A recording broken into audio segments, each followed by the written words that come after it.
The first thing you need to understand about this station is that it was never meant to be anything important. KXBR 97.3 on your FM dial, broadcasting from a little concrete box at the edge of the county line. We played classic rock, mostly. Sometimes old country on Sunday mornings when the program director was feeling nostalgic. I worked the overnight shift for 7 years before everything went wrong. 7 years of taking requests from truckers and insomniacs and people who just wanted to hear someone else's voice in the dark. I thought I knew what loneliness sounded like. I didn't know anything. My name is Arthur.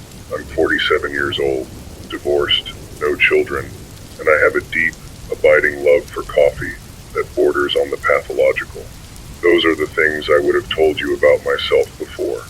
Now, I don't know what matters and what doesn't.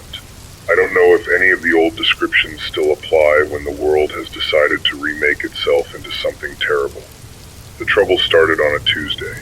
I remember that because Tuesday was always my least favorite shift.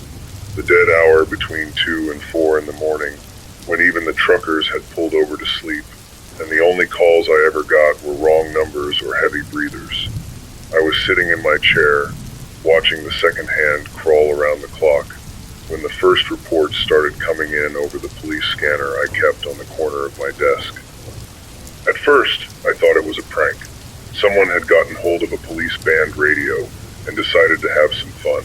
The dispatcher was calm, professional, asking the responding officer to repeat his location. Then the officer's voice changed, that thin edge of something wrong creeping in. He said he was at the intersection of Maple and 4th, and there was a man there. A man who had been hit by a car, but he wasn't acting like a man who had been hit by a car. He was acting like he wanted to bite the officer. The dispatcher asked for clarification, and the officer said, "He's trying to bite me, dispatch. He's not stopping. I'm going to have to," and then the transmission cut out. I sat there for a long moment, my hands still resting on the scanner.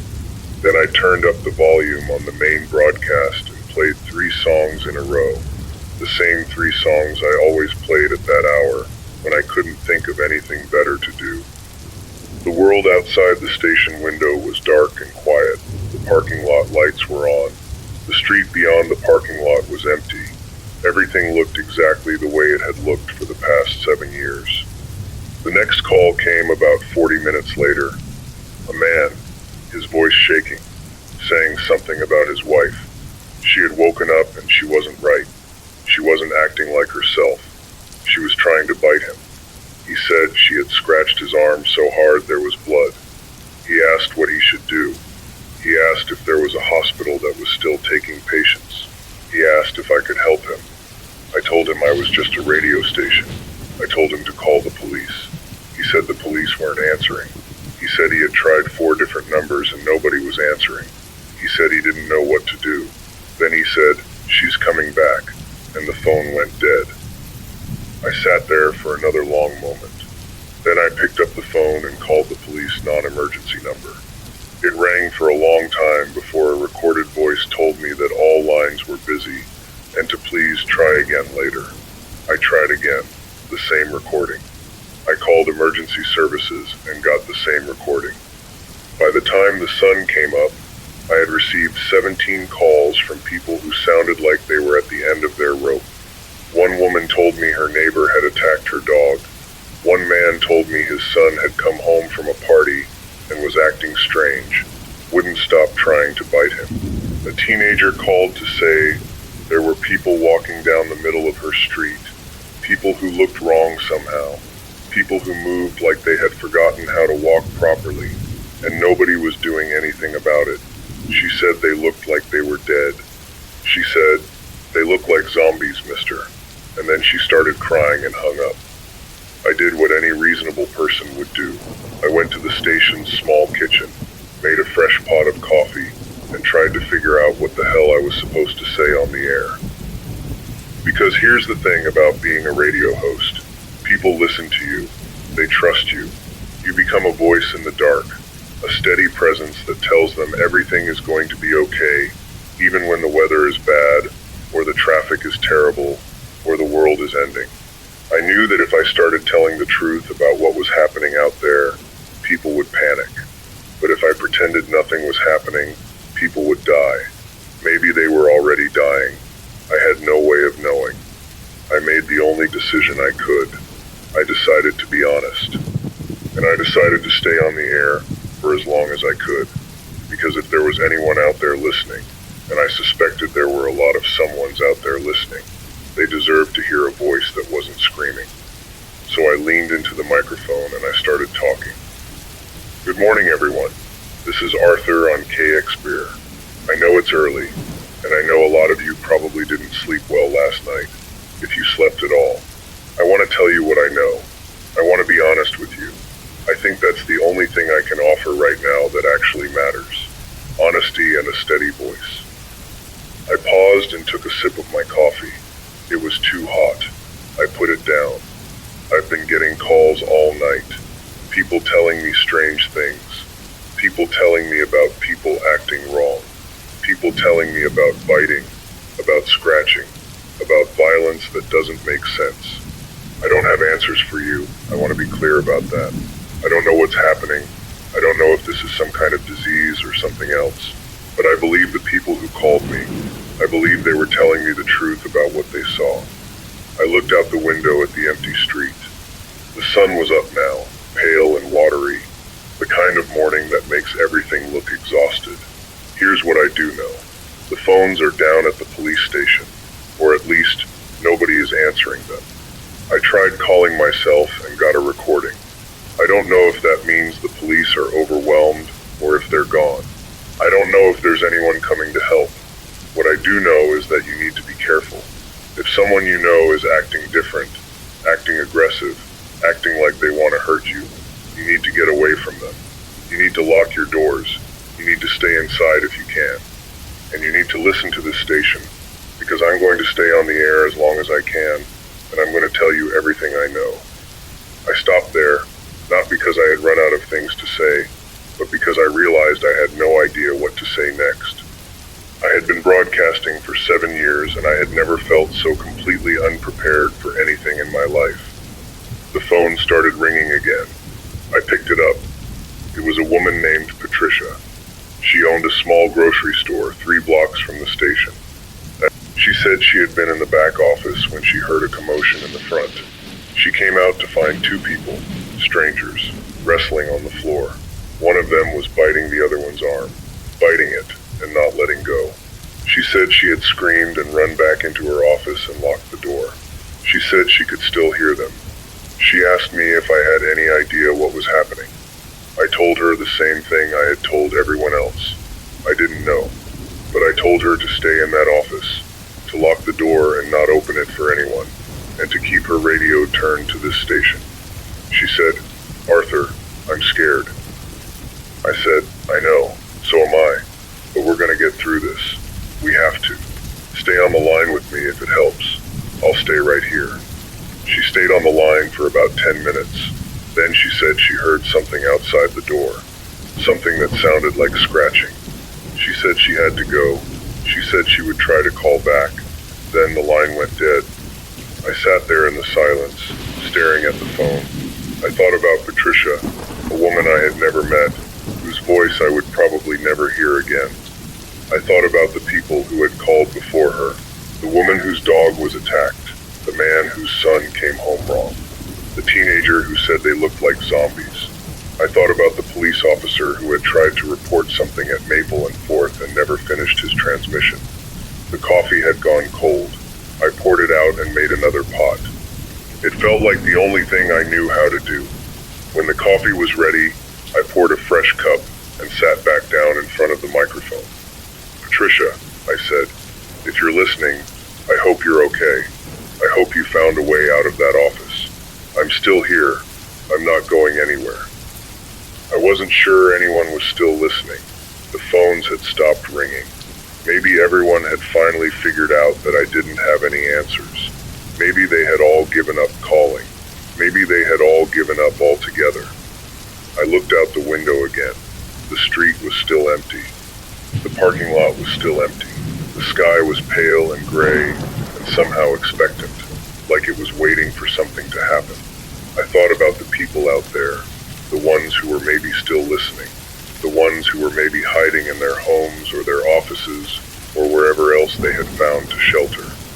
I thought about the ones who weren't listening because they couldn't, because they had already become part of whatever was happening.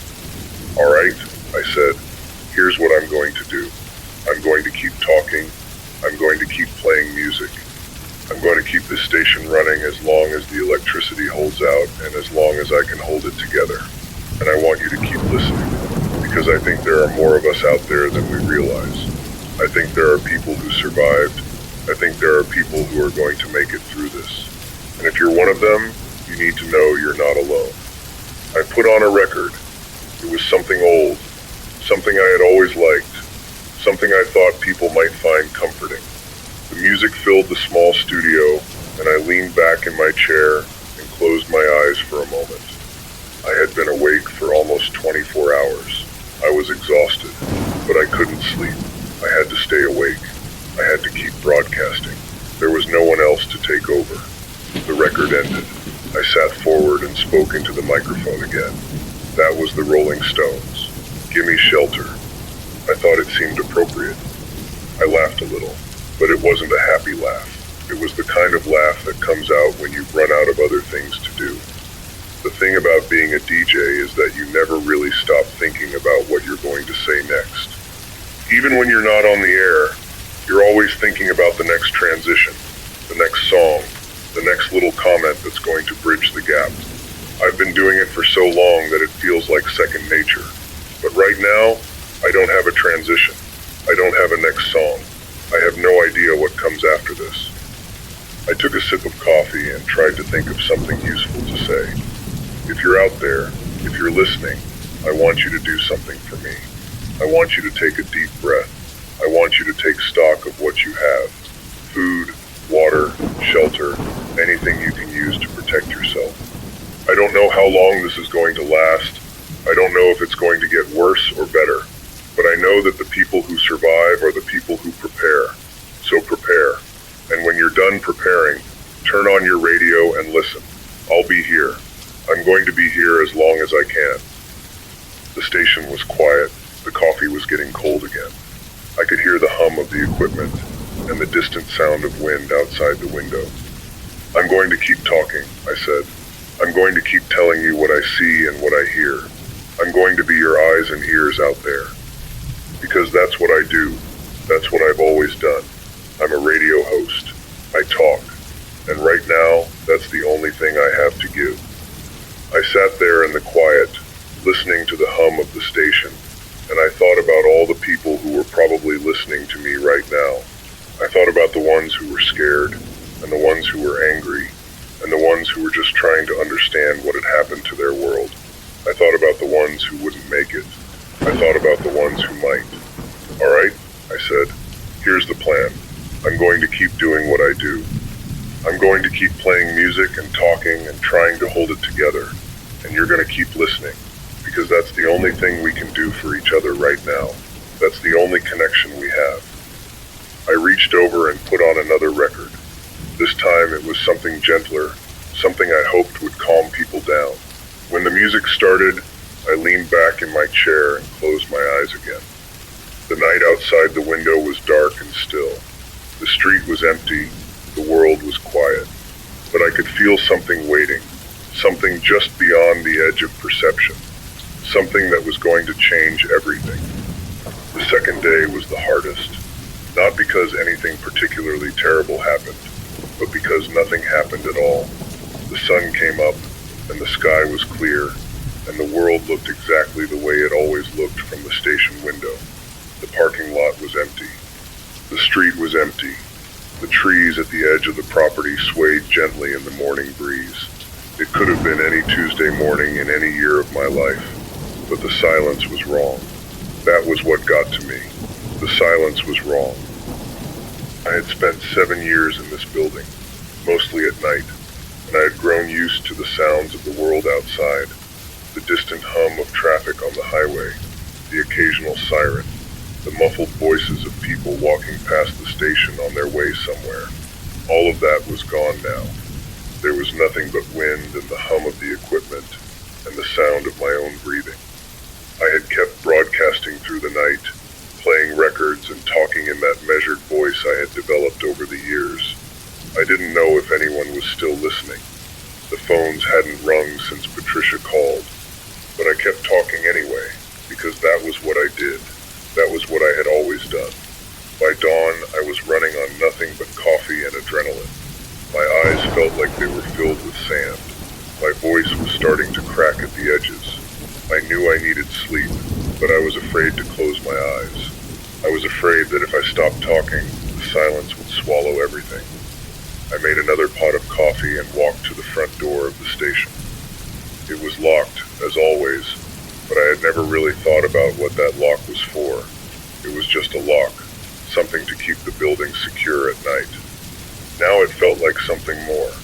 Now it felt like the only thing standing between me and the world outside. I looked through the small window in the door. The parking lot was empty, the street was empty, but there was something on the sidewalk, something that hadn't been there before. I squinted and tried to make it out. It was a shoe, just a shoe, lying on its side in the middle of the sidewalk. A woman's shoe, from what I could tell. Low heel, dark color, nothing special about it at all except that it was there, abandoned, a small piece of someone's life left behind. I didn't open the door. I just stood there looking at that shoe for a long time, wondering who had worn it and where they had gone. After that, I made my way back to the microphone. I was tired and my head was starting to ache, but I sat down and leaned into the mic and spoke. Good morning, everyone. I hope you slept better than I did. I hope you were able to find some rest. I know things are strange out there. I know they're probably going to get stranger, but I want you to know that I'm still here, and I'm going to keep broadcasting as long as I can. I paused and looked at the coffee cup in my hand. It was cold. I had forgotten to drink it. I want to talk about something today, I said. I want to talk about what it means to be alone. I know a lot of you are probably dealing with that right now. You might have lost people. You might have had to leave people behind. You might be sitting in your house right now, all alone, wondering if anyone else is still out there. I thought about Patricia, the woman from the grocery store. I thought about the police officer who had never finished his transmission. I thought about the hundreds of names I would never know, the hundreds of voices I had heard for only a moment before they were gone.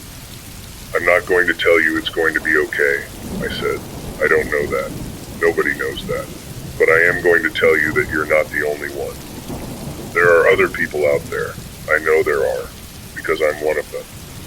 I reached over and put on a record. It was something quiet, something that wouldn't interrupt my voice. When the music started, I spoke again. I'm going to make a request. If you're out there, if you can hear me, I want you to do something. I want you to find a piece of paper and a pen or a pencil, anything you can write with. I want you to write down your name, just your name, and the date. And then I want you to keep that piece of paper somewhere safe, because this is history. What we're living through right now, this is history. And someone, someday, is going to want to know who was here, who survived. I sat there in the quiet and listened to the music. It was a folk song I had always liked, something about a river and a woman who waited by the shore. I let it play through and then I spoke again. I'm not going to pretend I know what's happening out there. I don't. But I've been thinking about it all night, and I've come to a few conclusions. First, whatever this is, it spreads through contact. The people who called me, the ones who described what they were seeing, they all talked about fighting. They all talked about people who had been hurt and then changed. So if there's one thing I can tell you with any certainty, it's that you need to stay away from anyone who's been bitten, anyone who's been scratched, anyone who's been attacked. I took a breath. Second, the people who are changed, whatever you want to call them, they don't seem to be smart. They don't seem to be planning. They move like they're driven by something basic, something primal. That's good news and bad news. The good news is that they're not going to outthink you. The bad news is that they don't get tired and they don't stop.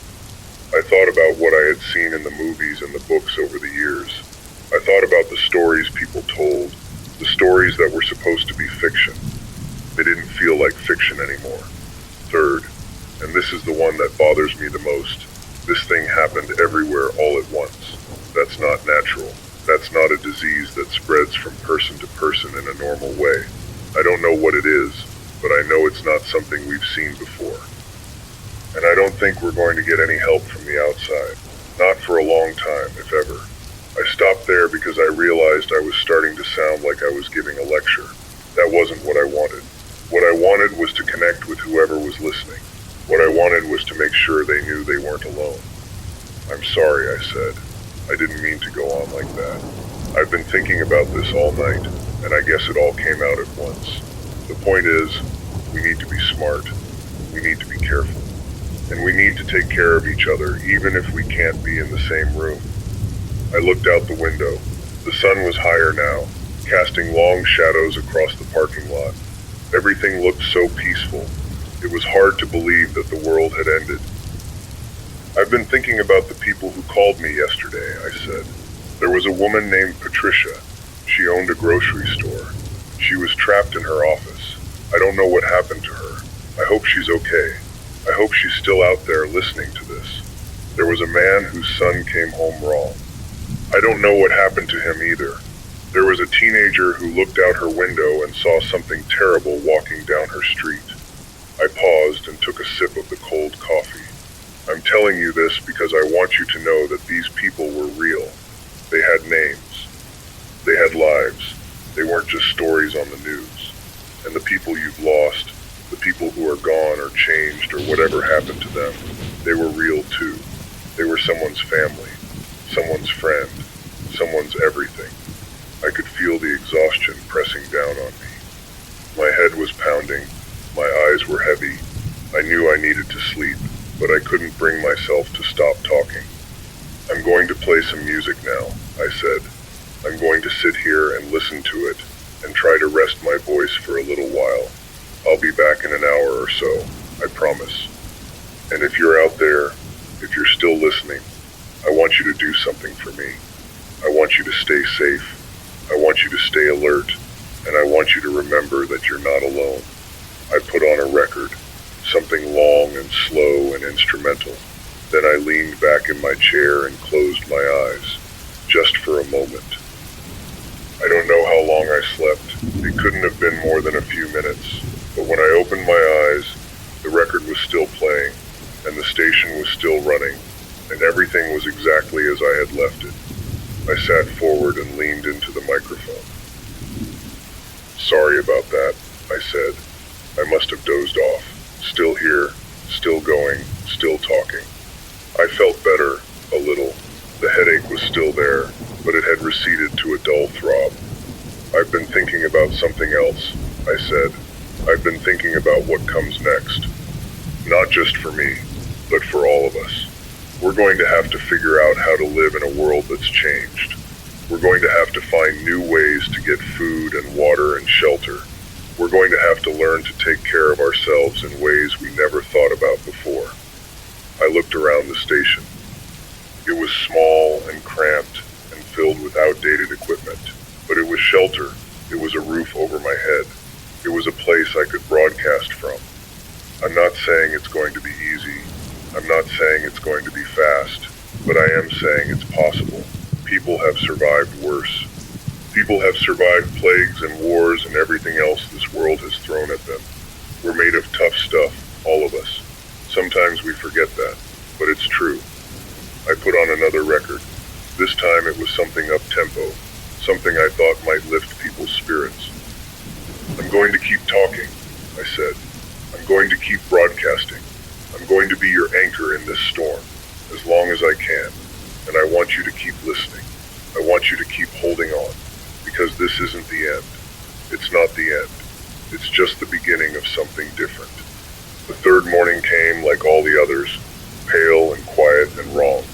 I had managed to sleep for a few hours in the back room, curled up on an old couch that smelled like dust and spilled coffee. It wasn't restful sleep. I kept waking up to sounds that weren't there, to the echo of my own heartbeat in my ears. But it was something. It was enough to keep me going. I made coffee and sat down in front of the microphone. The station was silent except for the hum of the equipment. I had left the record player running on a loop, filling the empty hours with music while I slept. The needle had worn a groove into the vinyl. I replaced it with something else and leaned into the mic. Good morning, everyone. This is Arthur. I'm still here. I hope you are too. I sat there for a moment, trying to find the words. Something had happened in the night, something I hadn't told anyone about yet because I was still trying to make sense of it, but I knew I had to tell them. I had promised to be honest. Something happened last night, I said. Something I want to tell you about, because I think it matters. I think it tells us something about what we're dealing with. I took a sip of coffee and gathered my thoughts. It was around 3 in the morning. I had just woken up from a few hours of sleep, and I was sitting here, same as I am now, trying to figure out what to say. And I heard something, a noise outside the station, a scraping sound, like something heavy being dragged across the pavement. I paused and looked at the window. The parking lot was empty. The street was empty. But I remembered the sound clearly, the way it had made the hair stand up on the back of my neck. I went to the front door and looked through the window. I didn't see anything at first. Just the empty parking lot and the dark street beyond it. But the scraping sound kept going. It was coming from the side of the building, around the corner where I couldn't see. I thought about that moment, standing in the dark, listening to that sound. I had been frozen, not with fear exactly, but with a kind of awful curiosity. I stood there for a long time, I said. I don't know how long. Long enough to realize that the sound wasn't going to stop. Long enough to realize that I had a choice. I could go back to the microphone and pretend I hadn't heard anything, or I could go outside and find out what it was. I laughed a little, a dry, humorless laugh. I'm not a brave man. I never pretended to be. But I couldn't pretend I hadn't heard it. So I went to the closet and found the flashlight that's been hanging on the wall since before I started working here. I unlocked the door and I went outside. I remembered the cold air on my face, the way the parking lot lights cast long shadows across the pavement. I remembered the sound of the station door closing behind me, the click of the lock engaging automatically.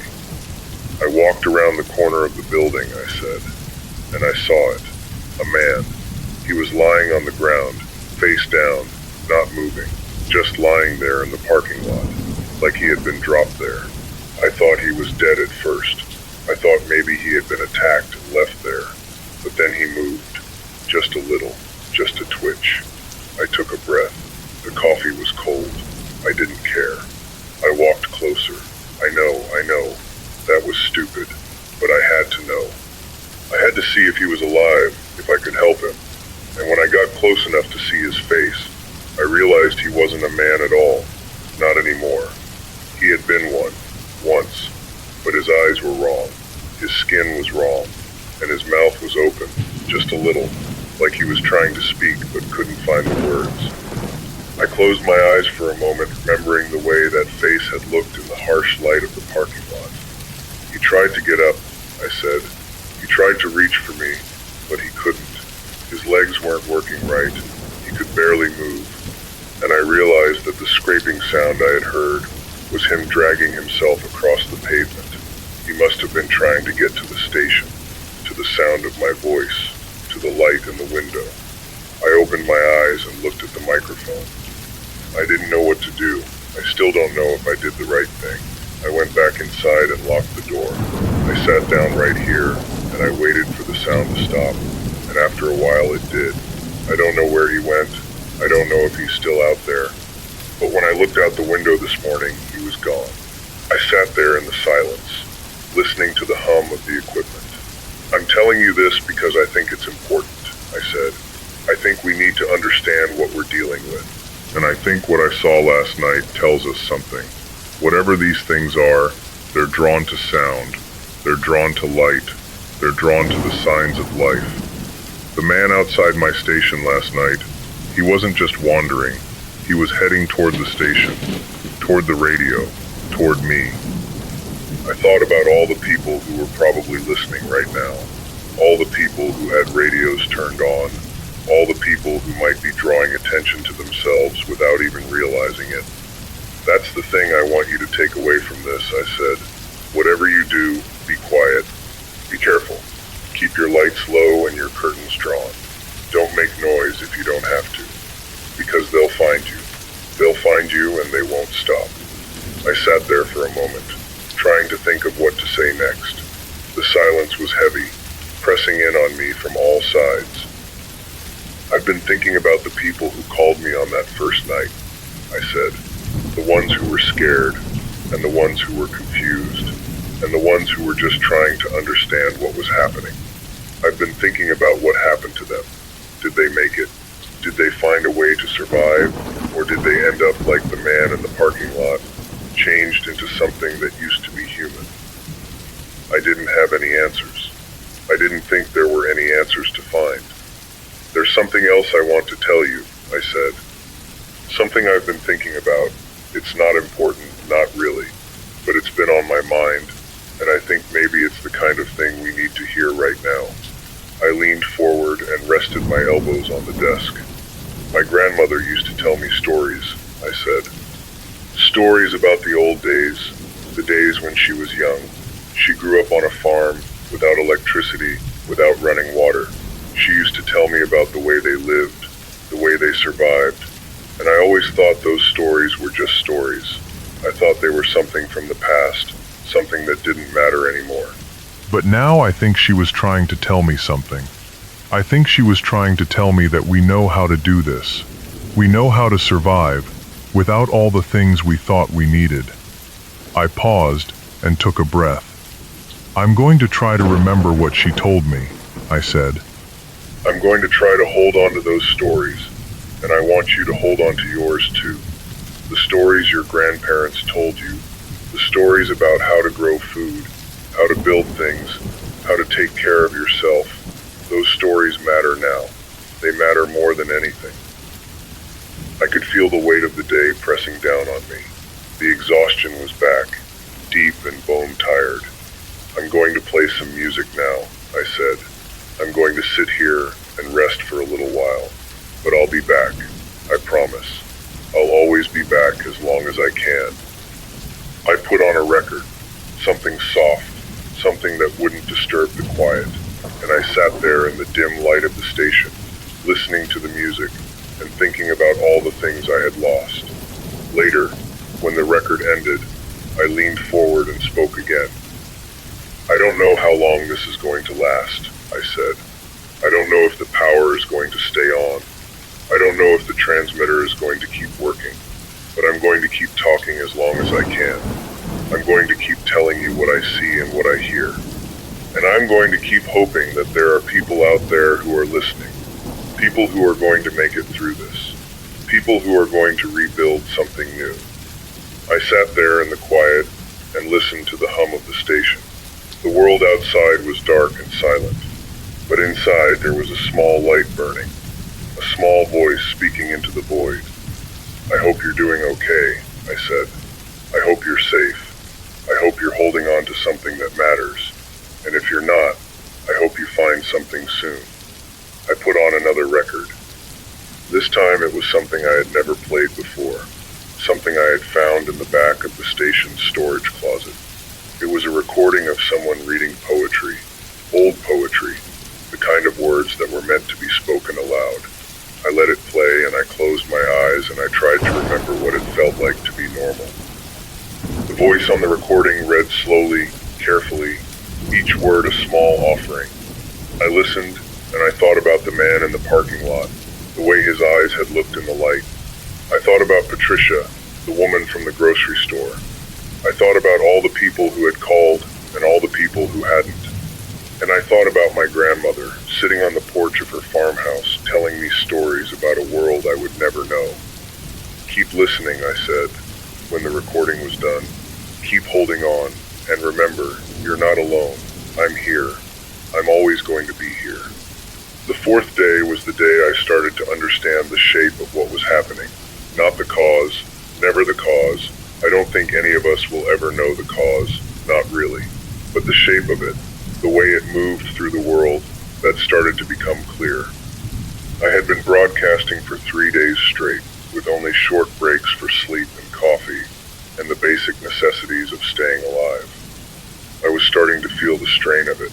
My voice was ragged, my thoughts were slow, thick with exhaustion, but I kept going because there was nothing else to do.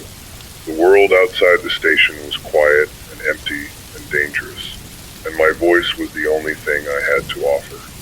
It was mid-morning when I heard the knock. Not the scraping sound of the man in the parking lot, not the shuffle of something dragging itself across the pavement. A real knock, deliberate and rhythmic, the sound of a hand hitting the door. I froze. The coffee cup in my hand trembled slightly. I set it down carefully and stood up from the chair, my legs unsteady beneath me. The knock came again. 3 sharp raps. I made my way to the front door, moving slowly, trying to be quiet. I looked through the small window and saw a woman standing there. She was alone, middle-aged, wearing a coat that was too thin for the weather. Her hair was tangled and her face was pale with cold and exhaustion, but her eyes were clear. Her eyes were alive. I opened the door, just a crack, just enough to speak to her. "Hello?" I said. "Are you the one on the radio?" she asked. Her voice was hoarse, like she hadn't spoken in a long time. "Yes," I said. "That's me. I'm Arthur." "I've been walking for 3 days," she said. "I heard your voice on my car radio. My car died on the highway, and I've been walking ever since. I didn't know where else to go." I opened the door wider and let her in. She stepped past me into the station, and I locked the door behind her. Her name was Margaret. She was 52 years old, a retired school teacher, and she had been driving home from visiting her sister when the world ended. She told me the whole story while I made her a cup of coffee, the first hot thing she had had in 3 days. She had been on the highway when the first reports started coming over the radio. She had pulled over to listen, to try to understand what was happening, and then her car had died, just stopped working, and she had sat there in the middle of the highway while the world fell apart around her.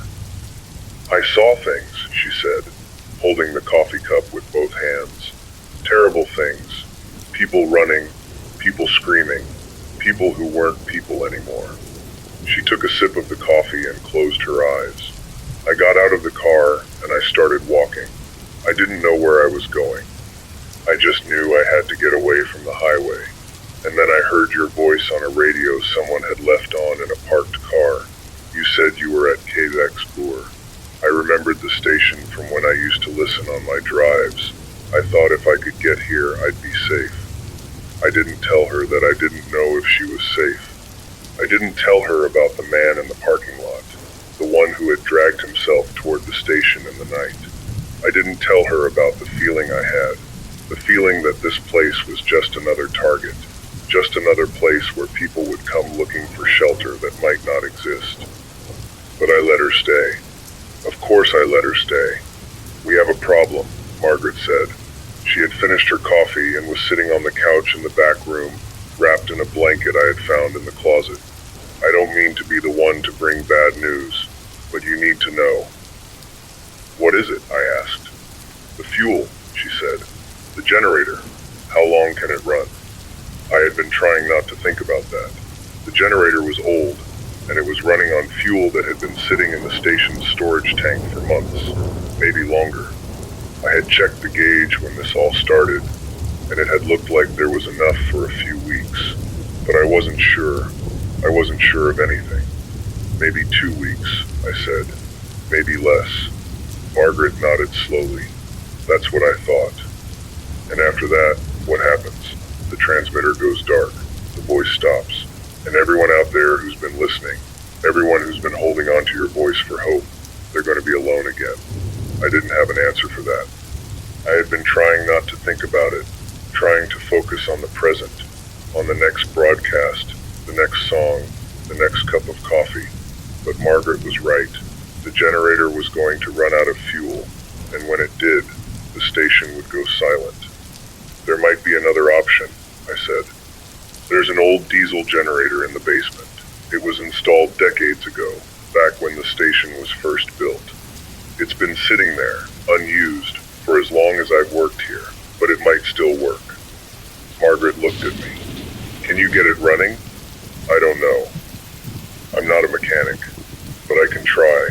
There might be someone out there who knows how, someone who's listening. I went back to the microphone and sat down. Margaret sat in the chair next to me, wrapped in her blanket. Everyone listening, I said. I have a new voice with me today. Her name is Margaret. She walked 3 days to get here, and I want to thank her for that. She reminded me of something I should have thought of earlier. We have a generator in the basement, an old one, and it might be able to keep the station running after the main generator runs out of fuel. But I don't know how to start it. If there's anyone out there who knows how to work on diesel generators, if there's anyone with that kind of knowledge, I need your help. I need you to find a way to get to this station. I need you to help us keep this voice on the air. I paused and looked at Margaret. She nodded at me. I know it's a lot to ask, I said. I know it's dangerous out there, but if you can make it here, if you can help us, you'll be helping everyone who's listening. You'll be helping keep this connection alive. I sat there in the silence, waiting. The phones didn't ring. There was no knock at the door. The world outside was quiet and empty. But somewhere out there, I thought, someone was listening. Someone who knew how to fix things. Someone who might be willing to take the risk. I'm going to keep talking, I said. I'm going to keep broadcasting, and Margaret is going to help me. She's going to help me figure out what comes next. Margaret looked at me with something like gratitude in her eyes. She had been alone for 3 days, walking through a world that had turned into something terrible, and now she was here, in this small station, with a voice that was reaching out to everyone who could hear. We're going to figure this out, I said.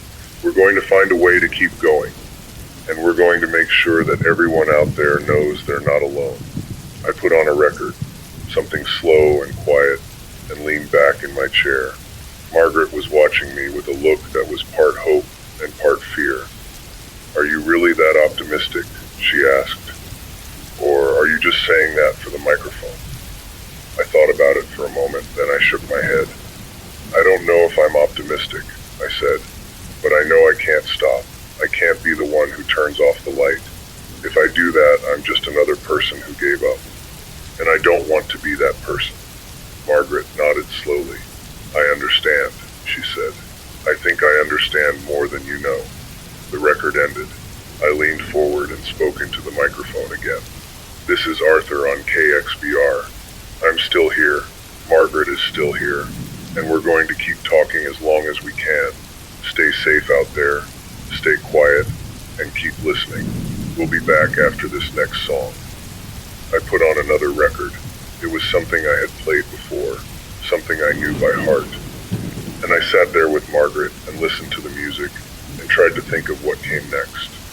The afternoon passed slowly. Margaret found a radio in the storage room and brought it into the broadcast booth, tuning it to a different frequency. She was hoping to pick up other broadcasts, other voices, other signs that people were still out there. Nothing, she said after a while. There's nothing on any of the other frequencies, just static. Maybe they're afraid to broadcast, I said. Maybe they think the signal will draw attention. Or maybe there's no one left to broadcast, Margaret said quietly. I didn't say anything to that.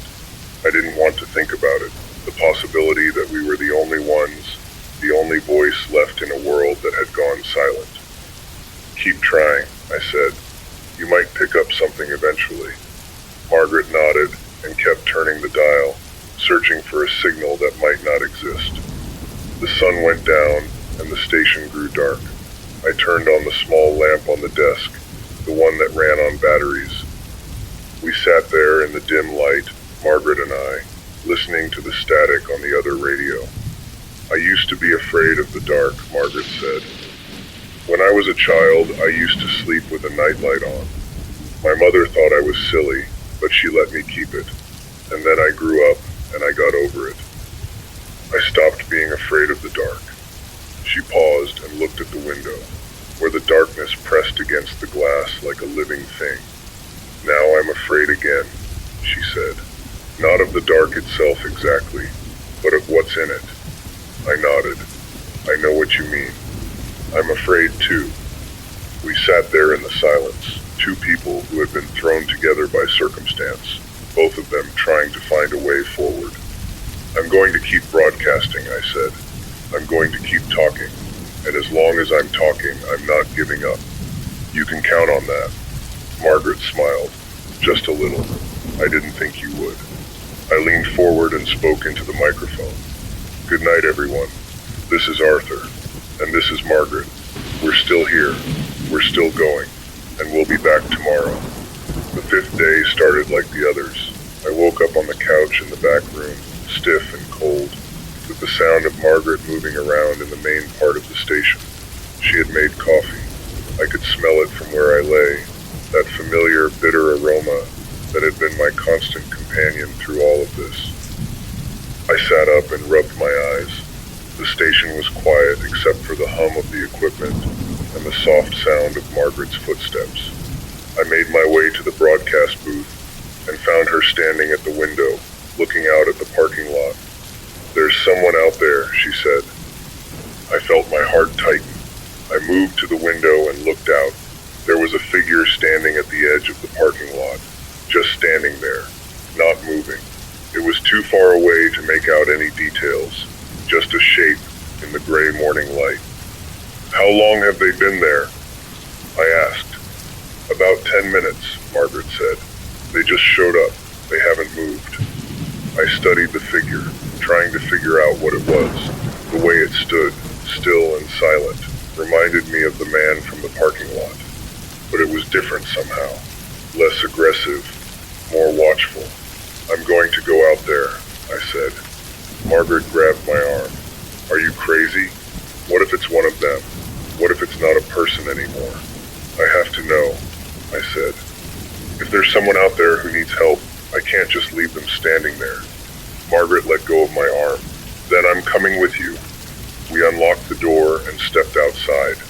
The air was cold and damp, carrying the smell of wet pavement.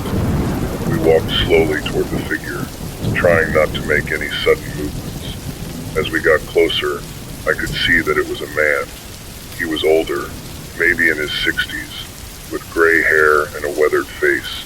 He was wearing a heavy coat and carrying a duffel bag. He looked tired, but he looked alive. His eyes were clear and focused. Are you the one on the radio? He asked. His voice was rough, like he hadn't used it in a while. I am, I said. My name is Arthur. I'm Thomas, he said. I came as fast as I could. I've been listening to you for days. I thought you might need help. Thomas turned out to be a retired mechanic. He had spent 40 years working on everything from cars to generators to old farm equipment.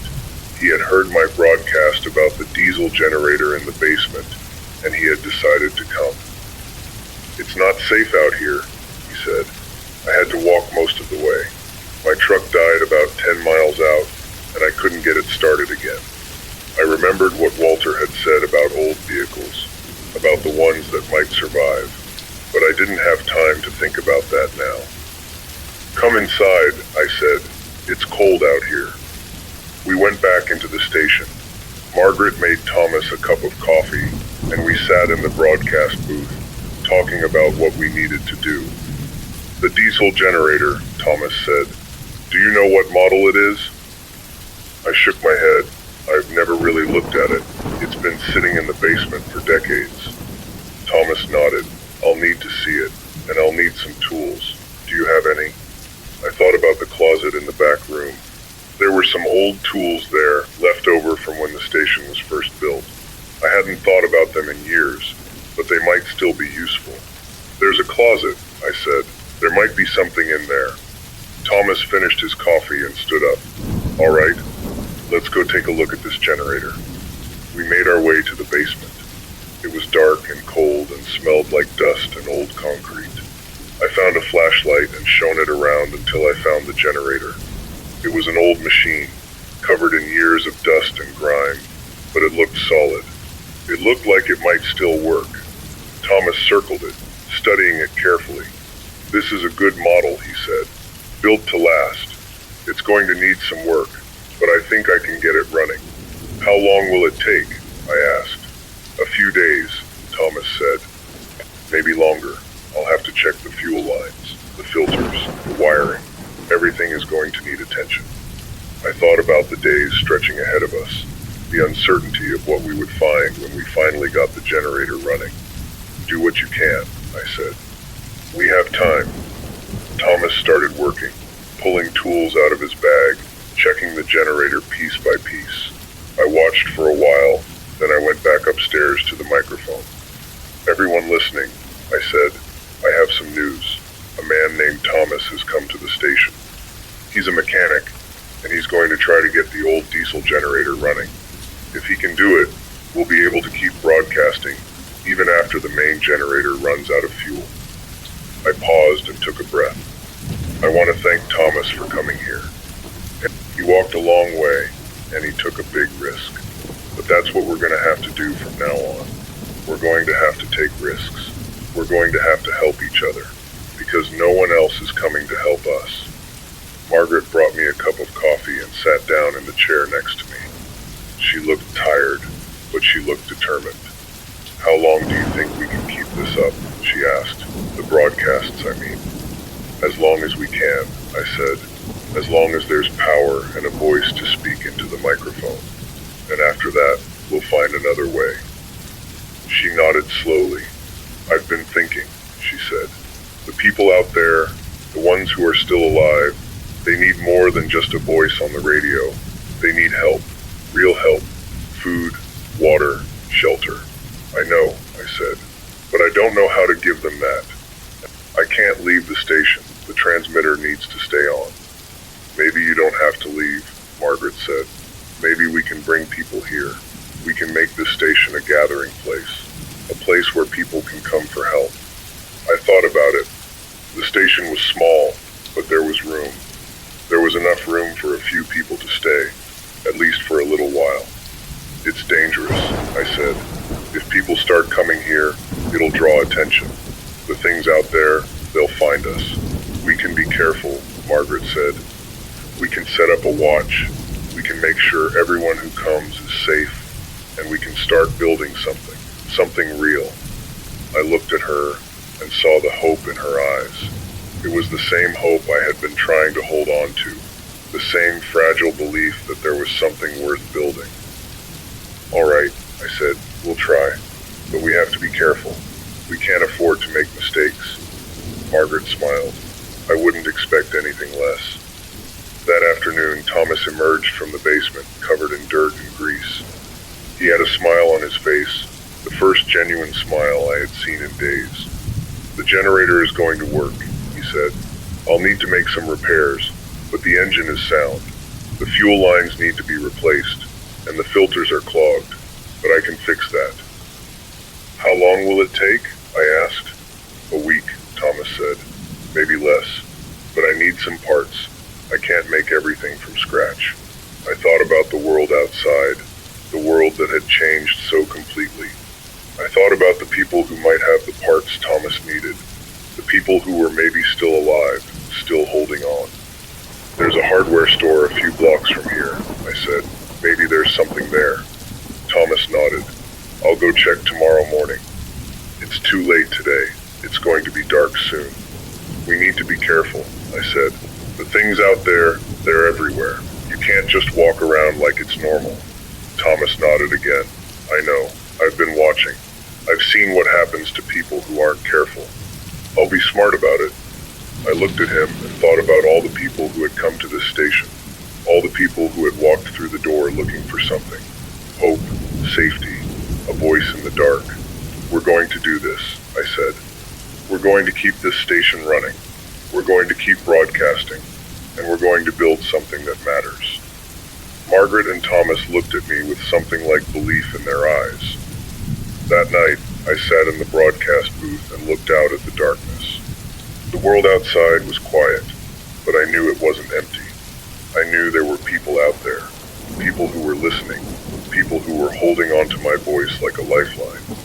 "I'm not going to stop talking," I said. I'm going to keep telling you what I see and what I hear. I'm going to keep reminding you that you're not alone. And I'm going to keep hoping that there are more of us out there.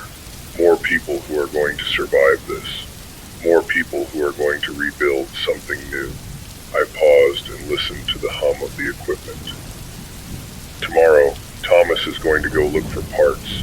He's going to try to get the old diesel generator running, and if he does, we're going to be able to keep broadcasting for a long time. We're going to be able to keep reaching out to all of you. I leaned back in my chair and closed my eyes. This is Arthur, KXBR, and I'm still here. I'm still talking. I'm still holding on. The night was quiet. The station hummed around me, and somewhere out there, I knew, someone was listening. Thomas left the next morning. I watched him go from the station window, a small figure in a heavy coat, walking carefully through the gray light of dawn. He moved slowly, deliberately, staying close to the buildings and keeping out of the open. It was the way you had to move now, the way you had to move if you wanted to stay alive. Margaret stood beside me, watching him disappear around the corner. Do you think he'll make it? I don't know, I said. I hope so. We waited. The morning passed slowly, the minutes stretching into hours. I tried to broadcast, tried to find something to say, but my mind kept drifting to Thomas. I kept thinking about all the things that could go wrong, all the things that probably had already gone wrong for other people. People who had tried to do the right thing and paid for it with their lives. Tell them about the garden, Margaret said. I looked at her. What? The garden. You told me about the one behind the station, the one that used to be there. Tell them about that. I had told her about it the night before, in a moment of quiet reflection. When the station was first built, the people who worked here had planted a small garden behind the building. It had been a way to pass the time, a way to feel connected to something other than the broadcast. The garden had been abandoned years ago, overgrown and forgotten, but the soil was still there. The potential was still there. Everyone listening, I said, I want to tell you about something. There used to be a garden behind this station. A long time ago, before I started working here, the people who ran this place planted vegetables and flowers. They grew food. They grew beauty, and then they stopped, for no particular reason, and the garden was left to grow wild. I paused and looked out the window. The sun was higher now, casting long shadows across the parking lot. I'm thinking about that garden today. I'm thinking about how we let things go, how we forget about the things that used to matter. We get busy, we get distracted, we stop paying attention to the small things, the simple things, the things that actually keep us alive. Margaret nodded at me, encouraging me to continue. After Thomas gets back, after we figure out the generator, I'm going to start working on that garden. I'm going to clear out the weeds. I'm going to plant seeds. I'm going to grow something. Because I think we need that. I think we need to see something growing. Something that reminds us that life goes on, even when everything else has fallen apart. I sat there in the silence, thinking about the garden. I had never been much of a gardener. I had never had the patience for it, but now it felt important. It felt like something worth doing. Everything that's happened, it's taken so much from us, I said. But there are still things we can do. There are still things we can build. And I think we need to start building. I think we need to start planting. Because that's how we survive. That's how we keep going. The morning stretched on. Margaret made coffee and we sat in the broadcast booth, listening to the hum of the equipment. I played records, old ones, the kind that had been in the station's collection for decades. The music filled the space, keeping the silence at bay. Around noon, I heard a sound at the door, a knock, soft and hesitant. I looked at Margaret and she looked at me. Stay here, I said. I'll get it. I moved to the door and looked through the window. It was Thomas. He was standing there, covered in dust and breathing hard, but he was alive. He was back. I unlocked the door and let him in. He stumbled past me and collapsed onto the couch in the back room. Margaret brought him water and he drank it in great gulps, his hands shaking with exhaustion. "There was trouble," he said. "On the way back, I had to hide. I had to wait." "What happened?" I asked. "One of them. One of the changed ones. It came out of nowhere. I was walking down the street, trying to stay quiet, and it just appeared. It was fast, faster than I expected." Thomas closed his eyes for a moment, as if he were trying to push the memory away. "I managed to get away. I climbed a fence and got into a building and waited. It took a long time for it to give up, but it did. Eventually it did." He opened his eyes and looked at me.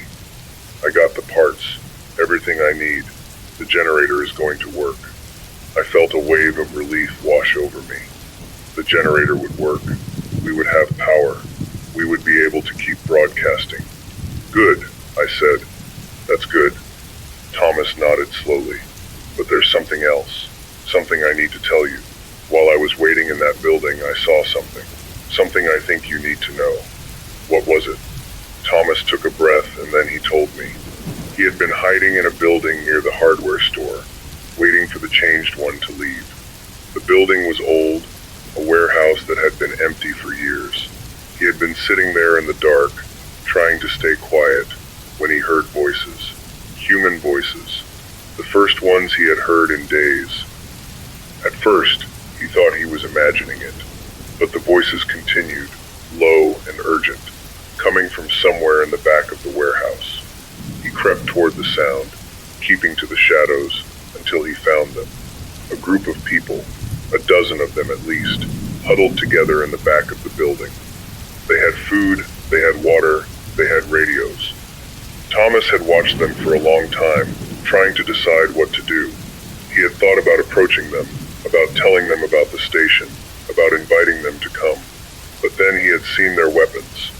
They were armed, not heavily, but enough to defend themselves, and they looked at each other with a kind of suspicion, the way people look at each other when they don't fully trust one another. He had decided not to approach them. He had slipped out the back and made his way back to the station. "I don't know who they are," Thomas said. "I don't know if they're good people or bad people, but they're out there, and they have weapons, and they know how to use them." I sat with that information for a moment. More survivors, more people trying to hold on, but also more potential for danger. More potential for conflict. "Did they see you?" I asked.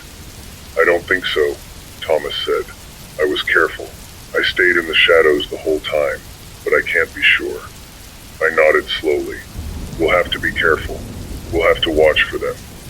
Make sure they don't find this place." "Or," Margaret said, "we could reach out to them. We could try to bring them here.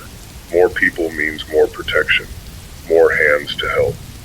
I thought about it. Margaret was right, in theory, but I had seen what fear did to people. I had seen how quickly it could turn them into something dangerous. "We'll wait," I said. "We'll see if they approach us first. If they're good people, they'll find us. If they're not, we need to be ready to protect ourselves." Margaret nodded, though I could see the doubt in her eyes. She wanted to believe in the goodness of people. She wanted to believe that everyone out there was worth saving. Thomas went back to work on the generator that afternoon. I could hear him in the basement, moving around, working on the old machine. It was a good sound. It was a sound that meant progress. I sat in the broadcast booth and looked out the window. The day was fading, the sky turning that pale gray color that seemed to be the new normal. I thought about the people in the warehouse, huddled together in the dark. I thought about what they must be feeling, the fear, the uncertainty, the desperate hope that someone might be coming to help them. "Everyone listening," I said, "I want to tell you something. I want you to know that there are other people out there. We heard about a group today, a group of survivors, huddled together in a warehouse. We don't know who they are. We don't know what they want, but they're out there, and they're fighting to survive the same way we are." I paused and took a breath. "I don't know if we'll ever meet them. I don't know if they're the kind of people we can trust, but I know they're there. And that means there are more of us out there. More people who haven't given up. More people who are still trying to hold on. The night was quiet. I put on a record and leaned back in my chair. This is Arthur, KXBR, and I'm still here. I'm still talking. I'm still hoping. The seventh day was the day I decided to go outside. Not just to the parking lot or the edge of the street, but further. I needed to see for myself what was out there. I needed to understand the shape of the world we were living in now. Thomas and Margaret both tried to talk me out of it. They said it was too dangerous. They said I was needed at the station. They said there was no point in taking unnecessary risks. But I had made up my mind. I couldn't keep sitting in that building, talking into a microphone, pretending I understood what was happening out there. I needed to see it with my own eyes. I'll be careful, I said. I'll stay close to the buildings. I'll stay quiet. I'll be back before dark. Margaret looked at me with a mixture of fear and frustration. And if something happens to you, what are we supposed to do then? We can't run this station without you. We can't broadcast. We can't reach the people out there. Then you'll learn, I said. You'll figure it out, just like I did. She didn't have an answer for that. I left in the early morning, just as the sun was starting to rise. I took a small bag with a bottle of water and a flashlight. I took the heavy flashlight that doubled as a weapon, just in case, and I took the small radio from the station, the one that could pick up my own broadcast, so I could hear if anything changed. The air was cold and still. The street was empty. I walked slowly, staying close to the buildings, just as Thomas had done. I kept my eyes moving, scanning the windows and doorways and alleys for any sign of movement. The first thing I noticed was the silence. Not the silence of the station, which was filled with the hum of equipment and the sound of my own breathing. This was a deeper silence, the silence of a world that had stopped. No cars, no voices, no birds. Even the wind seemed quieter than it used to be. I walked for about 10 minutes before I saw the first body. It was lying in the middle of the street, crumpled like a discarded puppet. I stopped and stared at it for a long moment, trying to decide what to do. I knew I should keep walking. I knew I shouldn't get too close. But I couldn't stop myself. I had to know. I approached slowly, my heart pounding in my chest. The body was a man, middle-aged, wearing a business suit that was torn and stained.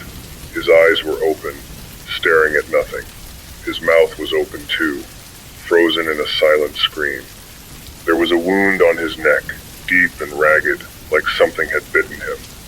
I stood there, looking down at him, and felt something shift inside me. I had known, intellectually, that people were dying. I had heard the calls, the panicked voices, the desperate pleas. But this was different. This was real. This was a man who had been alive a few days ago, who had probably been going about his normal life, who had probably had no idea that the world was about to end. I didn't say anything. I just stood there and looked at him and tried to understand. I walked on. The streets were empty, but there were signs of life everywhere. A car with its doors open, the radio still playing softly, a house with the front door hanging off its hinges, a child's bicycle lying in the middle of the sidewalk, the training wheels still attached. I passed a small grocery store. The windows were broken, the shelves were empty, but there was a sign on the door that had been written in marker. "We are inside, please knock. We have food and water." I hesitated, standing there in the street, staring at that sign. I thought about the people inside, the people who had barricaded themselves in that store and were waiting for someone to save them. I wanted to knock. I wanted to tell them I was here, that there was a radio station, that they could listen to my voice and feel less alone. But I was afraid of what I might find, afraid of what they might want from me. I walked on. I reached the end of the street and turned a corner. There was a park there, a small one, with a bench and a swing set, and a sad little fountain that had long since run dry. And on that bench sitting alone in the middle of the park, was a woman. She was older, maybe 60 or 70, with gray hair and a kind face. She was wearing a coat that was too thin for the weather and holding a small purse in her lap. She looked exactly like someone's grandmother, someone's beloved grandmother, someone's cherished grandmother. I stopped and stared at her. She stared back at me. For a long moment, neither of us moved. Then she smiled. It was a kind smile, a gentle smile, and for a second, I felt like everything was going to be okay. "Hello," she said. "Are you all right?"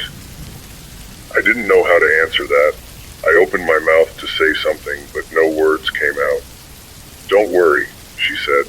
"I won't hurt you. I'm just an old woman. I don't have any fight left in me." I took a step closer.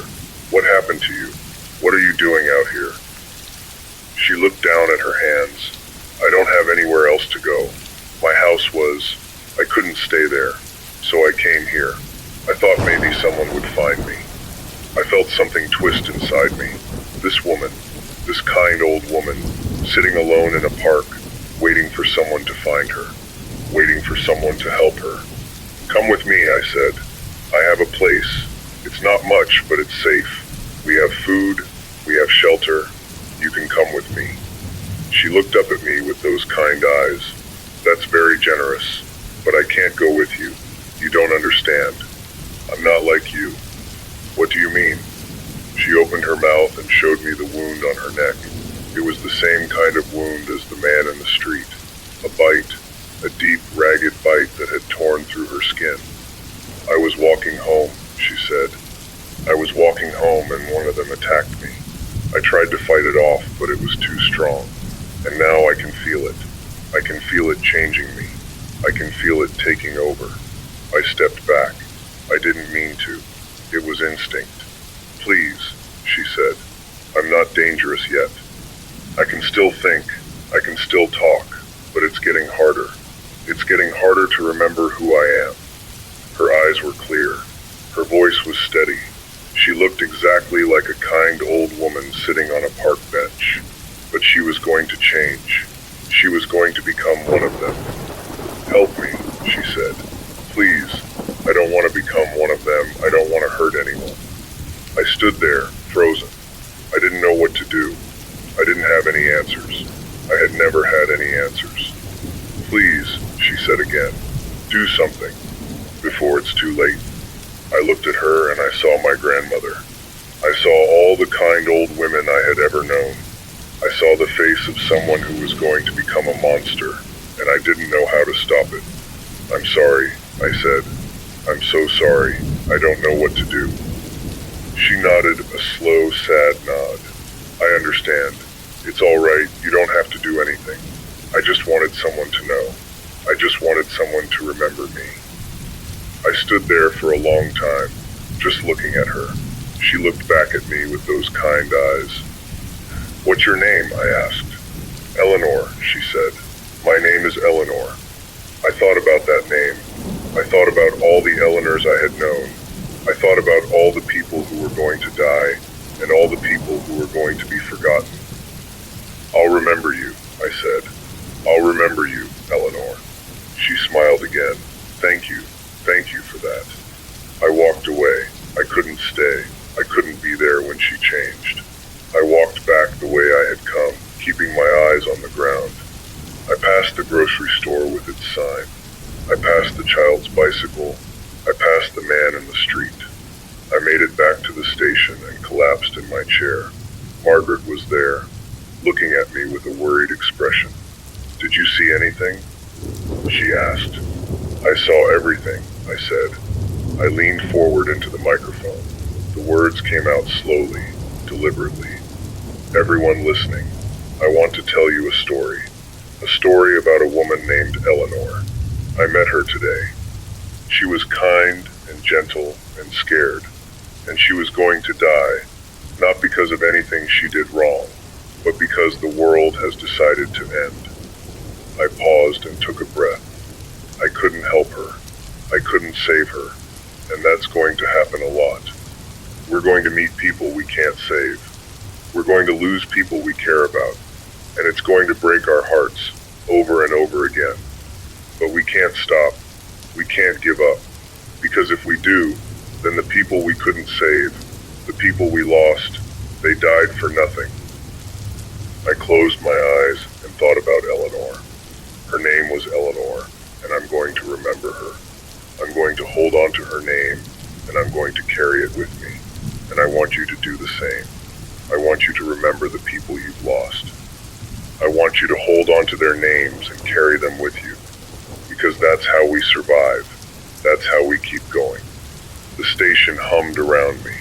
Margaret put a hand on my shoulder. We're going to make it, I said. We're going to make it, I promise. The 8th day was the day the rain came. It started in the early morning, a soft drizzle at first, then a steady downpour that turned the world outside the station into a gray blur. I sat in the broadcast booth and watched it fall, listening to the sound of water hitting the roof and the windows and the pavement. Margaret and Thomas were both in the basement, working on the generator. Thomas had been making steady progress, but there was still work to be done. Margaret had become his assistant, handing him tools and holding the flashlight and learning the names of all the different parts. She was a quick study, she said. She had always been good with her hands. I was alone in the booth, alone with the microphone and the records and the hum of the equipment.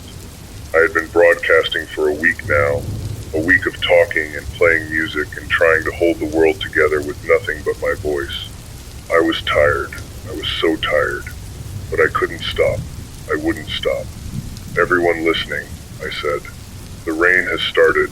It's been raining for hours now. I don't know how long it's going to last. I don't know what it means. But I wanted to tell you about it. I wanted you to know that I'm here, watching it fall, just like you. I paused and listened to the sound of the rain. It was a comforting sound in a way. It was a normal sound, a sound from before. The rain didn't care about the world ending. It just fell, the way it had always fallen. I'm thinking about the garden today, I said. I was planning to start working on it after Thomas got the generator running, but now it's raining and I can't work in the rain. So I'm sitting here, looking at the window, thinking about the seeds that are going to go into the ground, thinking about the vegetables that are going to grow, thinking about the future. I leaned back in my chair and closed my eyes. I don't know if the future is going to be good. I don't know if we're going to survive this, but I know that the garden is going to grow. I know that the rain is going to water the seeds, and I know that something new is going to come from all of this, something I can't see yet, something I can't imagine. The rain continued to fall. I played a record, something old and slow, and let the music fill the space. A few hours later, the rain stopped. The sky cleared and the sun came out, pale and watery, casting long shadows across the wet pavement. I looked out the window and saw that the world had changed. The rain had washed away some of the grime, some of the decay. The street looked almost clean. It stopped raining, I said. The sun is out. I'm going to go look at the garden. I'm going to see if there's anything that can be salvaged. I'm going to start planning for the future. I put on another record and walked to the back of the station. There was a door there, one I had never used, that led out to the garden. I opened it and stepped outside. The garden was a mess. It had been abandoned for years, and it showed. The weeds had grown tall and thick, covering everything in a tangled mat of green. There were pieces of old equipment scattered around, rusted and broken. The soil was hard and compacted, as if it hadn't been touched in decades. But I could see the potential. I could see what it could become. I walked through the garden, pushing aside the weeds, trying to get a sense of the space. There was a small shed in the corner, its door hanging open. I peered inside and saw old tools, rusted but still intact. A shovel, a rake, a hoe. Thomas, I said when I went back inside, I need your help. I found the garden. I found the tools. I need you to show me how to use them. Thomas looked up from the generator, wiping the grease off his hands. You want to garden now? Now is the perfect time, I said. The rain has softened the soil. The weeds are wet and easy to pull, and I need to do something. I need to build something. I can't just sit here and talk forever. Thomas studied me for a moment, then nodded. All right, I'll show you what I know, but I'm not a gardener. I'm a mechanic. I know engines and fuel lines and filters. I don't know anything about soil and seeds and plants.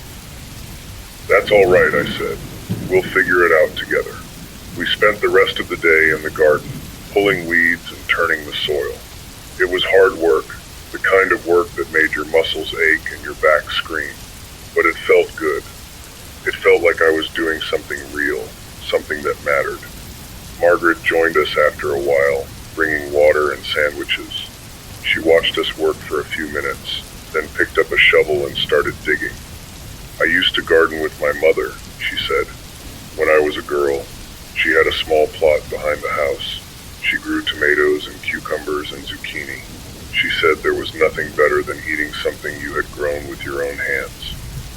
Your mother was right, I said. We worked until the sun went down. By the end of the day, we had cleared about a third of the garden. It wasn't much, but it was a start. It was a beginning. I sat in the broadcast booth that night, my hands sore and my body aching, and looked out at the darkness. The moon was out, a thin crescent hanging in the sky. It was beautiful in a way. It was the same moon that had been there before, the same moon that had watched over the world for millennia. We started the garden today, I said. We cleared a third of it. We turned the soil. We pulled the weeds. It's not much, but it's something. It's proof that we're not just surviving. We're building. We're creating. We're planning for a future. I paused and took a sip of water. I don't know if that future is going to come. I don't know if we're going to be around to see the vegetables grow. But I know that we're trying. I know that we're not giving up. And I think that's what matters. I think that's what's going to carry us through. Margaret came into the booth and sat down next to me. She looked tired, but she looked happy too. It was the first time I had seen her look happy since she had arrived. Arthur, she said, I want you to know something. I've been thinking about it for a while, and I want to tell you. I turned to look at her. What is it? I'm glad I came here, she said. I'm glad I found this place. I'm glad I found you and Thomas. I know things are bad. I know they might get worse. But I'm not alone anymore, and that means everything. I didn't know what to say. I reached over and took her hand. Thank you, I said. That means a lot. The silence that followed was a comfortable silence, the kind of silence that didn't need to be filled. A few minutes later, Thomas came up from the basement. He was covered in grease and smiling. The generator is ready, he said. I finished it today. It's running. The fuel lines are clear. The filters are clean. Everything is working the way it should. We have power for as long as we need it. I felt a surge of relief. The generator was working. The station would stay on the air. We would be able to keep broadcasting. We would be able to keep reaching the people out there, the people who were listening, the people who needed to hear a voice in the dark. That's incredible, I said. That's the best news we've had since this started. I stood up and walked to the microphone. I leaned forward and spoke. Everyone listening, Thomas has fixed the generator. We have power. We have a future. We're going to stay on the air. We're going to keep broadcasting. We're not going anywhere. I paused and felt the weight of those words. They were true. We weren't going anywhere. We were going to stay. We were going to keep fighting. We were going to survive. This is Arthur, Kate's XBR, and I'm not going anywhere. I'm going to stay right here, as long as I can, and I'm going to keep talking. I'm going to keep reaching out, and I'm going to keep hoping. The night was quiet. The station hummed around me, and somewhere out there I knew someone was listening. Someone was holding on. Someone was surviving. The 9th day was the day the world started to feel almost normal again. Not the old normal, not the normal we had lost, but a new normal, a strange and fragile normal that was built on the pieces of what had been left behind. I woke up that morning and the first thing I heard was the sound of Thomas working on something in the basement. The second thing I heard was Margaret humming in the kitchen, making coffee. And the third thing I heard was the station's transmitter humming steadily, broadcasting my voice out into the world. I lay there on the couch, listening to those sounds, and felt something I hadn't felt in over a week. I felt safe. I got up and walked to the broadcast booth. The sunlight was streaming through the windows, bright and warm. It was the kind of morning that made you forget, for a moment, that the world had ended. I sat down at the microphone and leaned forward. Good morning, everyone. This is Arthur. I'm still here. I hope you are too. Margaret came in with a cup of coffee and set it down next to me. She smiled and walked away, leaving me alone with the microphone. I've been thinking about something, I said. I've been thinking about all the people out there who are listening, the ones who are sitting in their homes or their cars or wherever they've found shelter, the ones who are holding on to their radios like lifelines. I want you to know that I'm thinking about you. I'm thinking about all of you. I paused and took a sip of coffee. Something happened yesterday that I want to tell you about. I started a garden. It's not much. It's just a small patch of ground behind the station. But I think it's going to be important. I think it's going to be a symbol of something. Of the fact that we're not just surviving. We're building. We're creating. We're planting seeds for the future. I looked out the window at the garden. The sun was shining on it, and the weeds were still piled up in a corner, waiting to be disposed of. But the soil was dark and rich, ready to be planted. I don't know if those seeds are going to grow. I don't know if we're going to be able to harvest anything. But I know that I have to try. I have to do something. I can't just sit here and talk. I have to act. I played a record and leaned back in my chair. The music filled the station, soft and comforting. I thought about the garden and the seeds and the future. Later that day, Thomas came up from the basement with a look of excitement on his face. He was holding something in his hands, something small and delicate. I found it, he said, in the back of the closet. It must have been there for years. He held out his hands and showed me what he had found. It was a small plant, a seedling, growing out of a tiny pot. It was wilted and yellow, barely alive, but it was growing.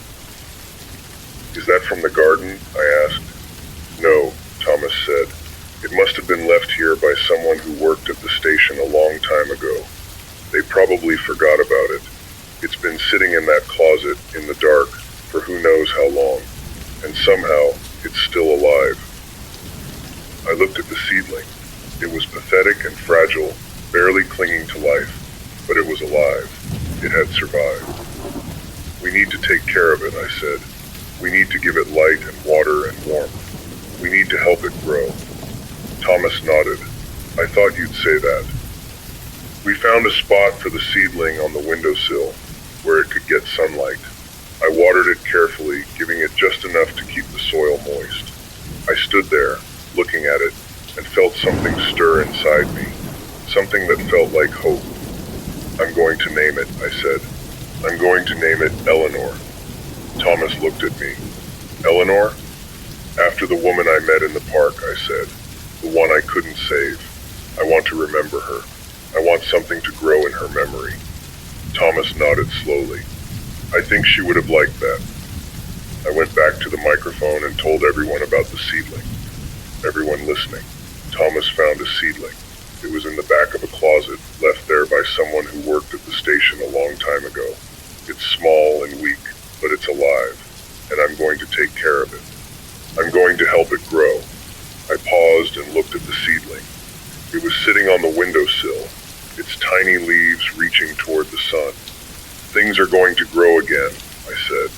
Things are going to survive, and we're going to be there to see it. We're going to be there to water the seedlings and pull the weeds and watch the world come back to life. The afternoon passed slowly. Thomas and Margaret worked on the generator, making sure it was running smoothly. I broadcasted, playing music and talking about the seedling and the garden and the future. And the seedling sat on the windowsill, soaking up the sun, growing just a little bit stronger with each passing hour. Later that evening, Margaret came into the booth and sat down next to me. She was holding a cup of tea and looking at the seedling. "It's amazing," she said, "that it survived all that time sitting in the dark, and it still found a way to live." "Yeah," I said, "it's amazing." Margaret looked at me. "You're different, you know. From when I first met you, you're calmer, more settled." I thought about it. She was right, I was different. The fear was still there, always there, lurking at the edges of my mind. But it wasn't controlling me anymore. I had found something to hold on to. I had found something that mattered. "I think it's the garden," I said, "and the seedling, and all of you. I think I've realized that there's still a future, that there's still something to fight for, and that's made all the difference." Margaret smiled. "I'm glad to hear that." I leaned forward and spoke into the microphone. "Good night, everyone. This is Arthur. The sun has set, the darkness is falling, but I'm not afraid. I'm not afraid because I know there's a seedling on the windowsill, and a garden behind the station, and people out there who are listening, people who are going to make it through this, people who are going to rebuild something new." I paused and took a breath. "Whatever you do tonight, don't give up. Don't stop hoping. Don't stop believing that the world is going to get better, because it will. It has to." I put on a record and leaned back in my chair. The music was soft and slow, the kind of music that makes you feel like everything is going to be okay. I closed my eyes and listened to the music, and thought about the garden and the seedling and the future. And for the first time in a long time, I felt something close to peace. The night passed quietly. The seedling sat on the windowsill, growing just a little bit stronger. And somewhere out there, I knew, someone was listening. Someone was holding on. Someone was surviving. And they were going to make it. They were all going to make it. The 10th day was the day everything changed.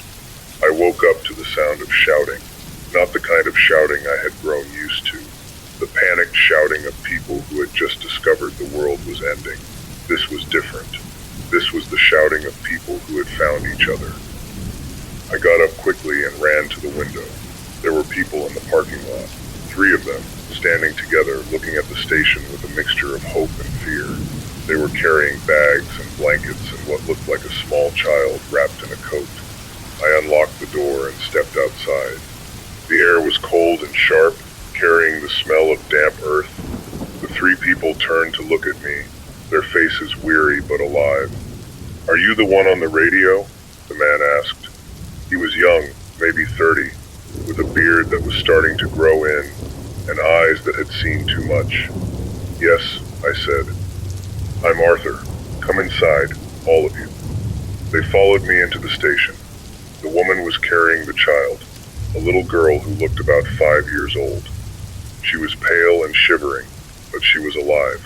Her eyes were open, and she was looking around the station with curious wonder. Margaret appeared with blankets and warm drinks. Thomas came up from the basement and helped get everyone settled. Within minutes, the station felt like a different place. It felt like a home. The man's name was Daniel. The woman was his wife, Sarah. The little girl was their daughter, Lily. They had been on the road for days, walking from a city that had fallen. They had heard my voice on a radio, the same way Margaret had heard it, the same way Thomas had heard it, and they had decided to come. "Your voice saved us," Daniel said. "We were lost. We had no food, no water, no idea where to go. And then we heard you on the radio. You told us to keep going. You told us to not give up. So we kept going, and we found you." I felt something tighten in my chest. I had wondered, sometimes, whether the broadcasts were making a difference, whether anyone was even listening. And now I had my answer. "Thank you for coming," I said. "You're safe here. You can stay as long as you need." The day passed in a blur. Daniel and Sarah were exhausted, so they slept. Lily was too excited to sleep, so she explored the station with Margaret, asking questions about everything she saw. I broadcasted, telling the world about the new arrivals, about the growing community at Cave Expert, Everyone listening, I said, we have new people here today. Their names are Daniel, Sarah, and Lily. They walked a long way to get here. They took a big risk, but they made it, and they're going to help us. They're going to help us build something that matters. I looked at the garden and the seedling and the community that was growing around me. This is what it's all about, I said. This is why we keep going. This is why we don't give up. Because every single person who survives is a victory. Every single person who makes it here is proof that we're not just surviving, we're thriving. That evening, we all sat together in the main room. Daniel and Sarah were awake, holding Lily on their laps. Margaret and Thomas were there, looking tired but happy, and I was there, sitting in my usual spot, looking at the family of people who had come together in the middle of a disaster. Tell us about yourself, Sarah said. Before all of this, what did you do? I was a radio host, I said. I did the overnight shift. I played music and took requests and talked to insomniacs. I never thought it would matter. I never thought it would save anyone. It saved us, Daniel said. Your voice. It was the only thing that kept us going. We heard you, and we knew we weren't alone. We knew there was someone out there who cared. That's what saved us. I didn't know what to say. I had never thought of myself as a hero. I was just a radio host, someone who talked to fill the silence. But maybe that was enough. Maybe that was all it took. I'm going to keep going, I said. I'm going to keep broadcasting. I'm going to keep reaching out to anyone who can hear me, because there are more of you out there. I know there are. And I'm not going to stop until every single one of you has been found. That night, I sat in the broadcast booth and looked out at the darkness. The moon was full, casting silver light across the parking lot. It was beautiful. It was peaceful. Everyone listening, I said, I want to tell you something. I want to tell you about the family that came here today. Daniel, Sarah, and Lily. They walked for days to get here. They carried their little girl through the cold and the dark and the fear, and they made it. They survived. I paused and took a breath. There are more of you out there. I know there are. And I want you to know that there's a place for you here. There's a place for you at KXPR. We have a garden. We have a generator. We have a community. And we have hope. We have so much hope. I looked at the seedling on the windowsill. It had grown in just a few days. Its leaves were green and healthy. It was proof that life could go on. I'm not going to tell you it's going to be easy. It's not. It's going to be hard. It's going to be painful. But we're going to get through it. We're going to survive. And we're going to rebuild. We're going to build something better than what we lost. I leaned back in my chair and closed my eyes. This is Arthur, KXBR. I'm still here. I'm not going anywhere. And neither are you. The weeks passed slowly. More people came. A family from the next town over. A young man who had been hiding in a basement for days. A woman who had been walking the highway, searching for any sign of life. Each time someone arrived, the station grew a little stronger. The community grew a little bigger. The garden grew too. The vegetables sprouted and stretched toward the sun. The seedling on the windowsill became a small plant, strong and healthy. Eleanor's memory lived on, growing in the light. I kept broadcasting. Every day, I sat in front of the microphone and I talked. I told the world about the garden and the community and the hope that was growing in the middle of the darkness. I told them about the people who had come and the people who were still coming. I told them that they were not alone, and they listened. I knew they listened because more people arrived every week. They came with stories and tears and gratitude. They came because they had heard my voice and they had believed. One night, I sat in the broadcast booth and looked at the people gathered in the station. Daniel and Sarah were playing with Lily. Margaret was reading a book. Thomas was tinkering with a small engine. The station was full of life. Everyone listening, I said, I want to tell you something. I want to tell you that it's going to be okay. I don't know when, I don't know how, but it's going to be okay. We're going to make it. All of us. I paused and took a breath. This is Arthur, KXBR. I'm still here. I'm still talking. I'm still hoping. And I'm never going to stop. The station hummed around me, filled with the sound of people living their lives. The garden was growing outside. The seedling was thriving. And the voice on the radio was still reaching out to anyone who could hear. I leaned back in my chair and closed my eyes. The world was still broken. The world was still dark. But there was light in the darkness. There was hope in the fear. And as long as there was someone to talk and someone to listen, the world was never going to end. Good night, everyone, I said. Sleep well. Dream of gardens and seedlings and a world that's going to be okay. I'll be here when you wake up. I'll always be here. The silence that followed was soft and peaceful. It was the silence of a world that was learning to heal. It was the silence of a world that was going to survive. I sat there, in the quiet of the station, surrounded by the people I had come to love. And I knew, with a certainty I had never felt before, that everything was going to be all right. The radio hummed. The voice carried on.